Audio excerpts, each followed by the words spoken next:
Yeah, the battle of the dumpster fires in New York. The Giants are the Giants are 2-8. The Giants went into Germany and lost to the team that got their coach fired, the Saints, the previous week for losing to that team, the Panthers, and the Yes. Jets are 3-7.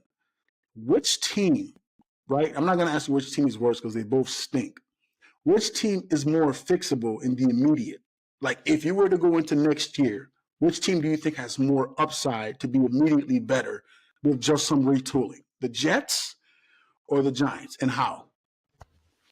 We're gonna go with the Giants. The Giants just need a quarterback.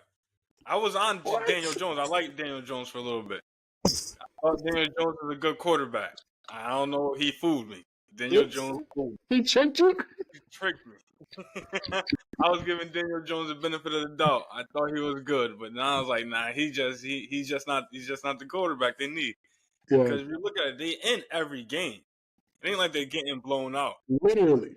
Like they're in every game. They're a turnover away from winning. It seems like every game. Literally.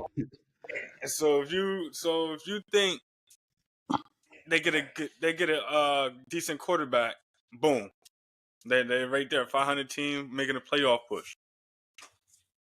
Gene, you look like you disagree. Can you elaborate? That's a hell of a point, and they are in every game. But I always, even in today's article, I'm like, Daboll's a good coach. You feel me? He's a very good.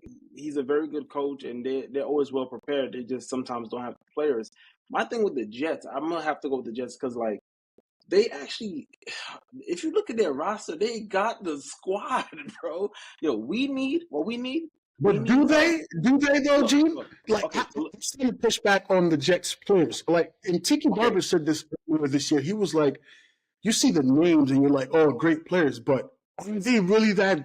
Like, who on the Jets are like definitive stud players? look, when Robert Saleh, as much as everyone hated him, the Jets were no less than the top 4 defense in the league. Like, the defense showed up every single Sunday.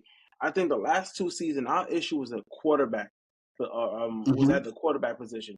I'm saying we need like a Mike Vrabel type of coach to come in, and it's no nonsense, bro. It's just like, yo, Mike Vrabel, if Sauce is out there doing what he does these past 3 weeks, Mike Vrabel will bench him, bro. That's a fact. They said he's Ahmed now. He's not Sauce no more. He's not.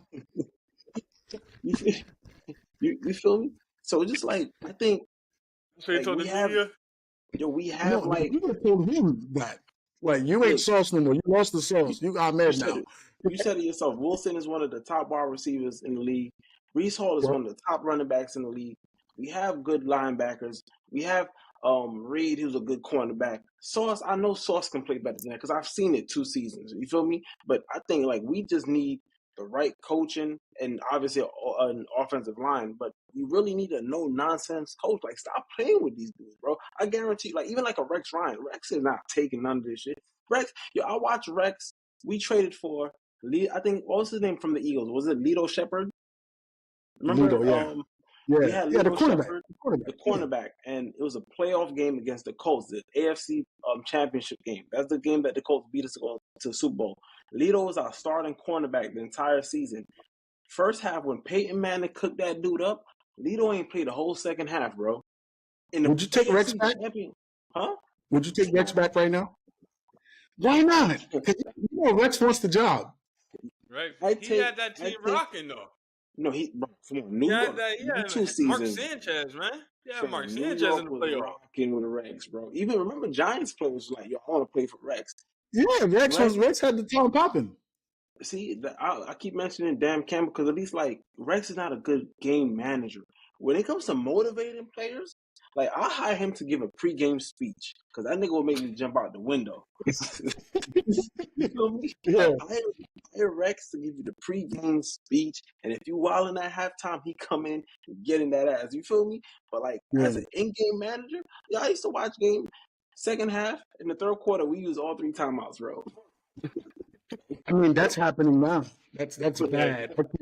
I can't stand when they use timeouts, especially before the fourth quarter, bro. Like, even if you got to take a 5-yard delay game, take it, bro. Like, it's not. Hold up.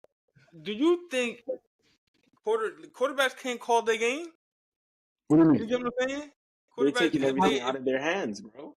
if their headphones is messing up, they obviously didn't get the play. They look at the play clock. You can't call a play. I mean, they Some got the shit on quarterbacks their do. wrists. Some You get quarterbacks, so like Aaron Rodgers has that. He has that leeway in New York. And there's a point where Aaron Rodgers is the one calling the timeout instead of running the play because he's too much of a perfectionist. Where if it doesn't look like he wants it to look, he's gonna call a timeout, which pisses me off because it's like we're gonna 5 like yards. we Yeah. know we're gonna be in a close game. We know we're gonna need these in the fourth quarter. And the Jets used 3 timeouts in the first quarter against the Patriots. I couldn't believe, bro. I couldn't believe what I was. I thought these dudes were training, bro. 3 timeouts in the first quarter. First quarter, they ended up losing that game, by the way, because they couldn't score late in the second quarter. They couldn't get the ball. Like I'm like, bro, take the 5 yards, especially if it's like first or second down. Like it's not In that the big first of a quarter. deal, bro. Like people are averaging 15 yards a catch nowadays in the NFL, bro. Just call good plays, call better plays. Mm-hmm.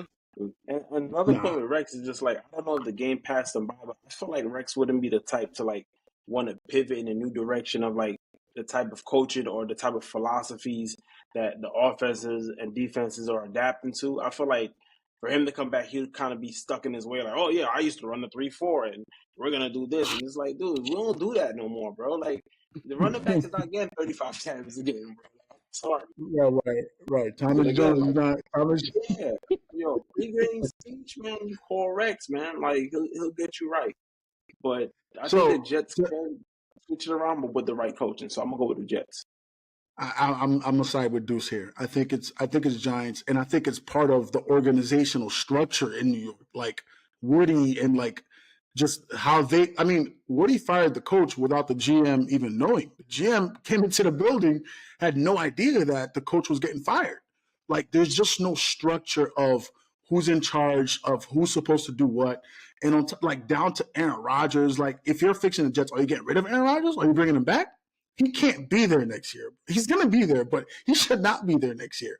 And the worst part is he made them trade for Davante Adams, and the Jets picked up his contract, $31 million, and a bonus for him to restructure for next year. So now you got a receiver who looks like he's not the same receiver that you're paying $31 million, and Garrett Wilson's contract is due next year. Like, what is... And I remember I talked about this early in the year before the trade even happened. I was like, yo, Garrett Wilson's his contract is up. And now you're like, well, if we're going to win a Super Bowl with Davante Adams, you do it. You're not even close to being a Super Bowl team right now. And now you're going to eat that money for what? You got but who would you trust? Which organization would you trust to like draft better players though? I'd say like the past 3-4 years, like what? Giants. The Giants have drafted better players. Oh, Giants just a quarterback away. The Giants, like, what play are you talking, Gene? So there's okay. The QB situation is washed. We've drafted better running backs. Better cornerbacks. No, he didn't. We're better running backs. Breece Hall. I like Breece Hall a lot. That's my fantasy thing. The way that I evaluate in Daboll's tenure, right? Like who has he drafted? It's been 3 years. Tyrone Tracy looks like he's going to be a star running back in this league. Which is why, again, more running back. I mean, what's a star running back? He's been starting for 5 weeks. He's like, in those 5 weeks, nobody has more rushing yards than him. And he's like sharing snaps with, Devin Singletary. Tyrone Tracy is a home run. He reminds me of Breece Hall. He's the type of guy, he runs hard. He's a little bit more in between the tackle than Breece.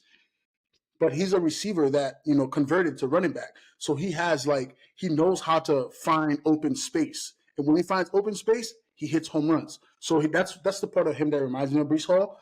But he's a little bit more he's way more physical than Breece Hall. This guy will run you over. Breece Hall don't want no smoke. He don't want no contact. Breece Hall want to run, slide through, and run 70 yards. The way I evaluate drafts is not by the guys who you're supposed to draft, where you're supposed to draft them. Like Malik Neighbors, you're supposed to draft him that high. Right? Like Garrett Wilson's supposed to go top 10. The gems that you find in the draft are where I'm like, oh, okay. You got your boots to the ground. You got your scouts in places. Like they drafted this kid, right? This kid, Phillips from Kentucky, the cornerback who plays the slot for the Giants. This kid looks like he's going to be a star cornerback. Like he's already taking first team reps outside because Deontay Banks is starting to stink it up out of Maryland. They got this safety Tyler Newton from Minnesota in the 5th round.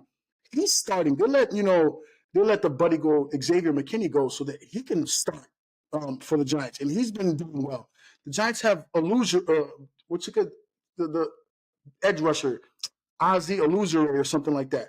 Offensive. The Giants draft. They are good at finding gems. Where they suck is at finding. Well, again, this regime, it's hard for me to say because they didn't draft Daniel Jones. But where the Giants have historically sucked is finding the quarterback that is going to work in this town and be successful long term. Eli was a no-brainer. They didn't even draft Eli. They had to trade for him, right? Because they're just never bad enough to have the top pick.